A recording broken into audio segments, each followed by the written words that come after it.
Well, this time of the year, even casual fans pay a lot of attention to college sports, with high-profile football bowl games being played every night. But what does it take to keep those young athletes on the field in a sport where violent collisions happen on almost every play? News 8's Keith Kuntz live in News 8 Control with more on an ABC News special report airing on Nightline tonight. Keith? Darren and Sonia, thank you. It is a billion-dollar industry that turns young players into household names and coaches into millionaires.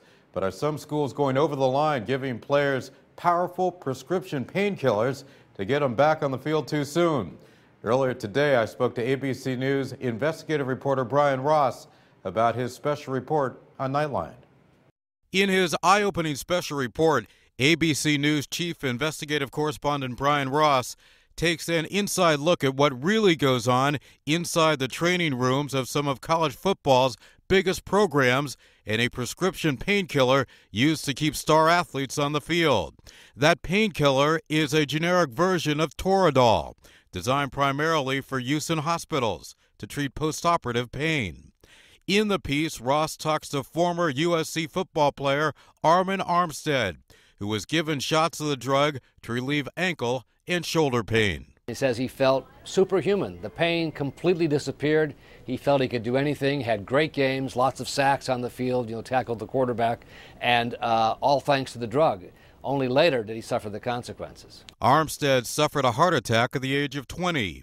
In our interview, Ross told me that Toradol is not new to professional locker rooms, but it's impossible to know how widely it's being used on the college level. But in the professional leagues, at least, the NFL, the NBA, and the National Hockey League, they require teams to keep track of its use and to file reports with the league.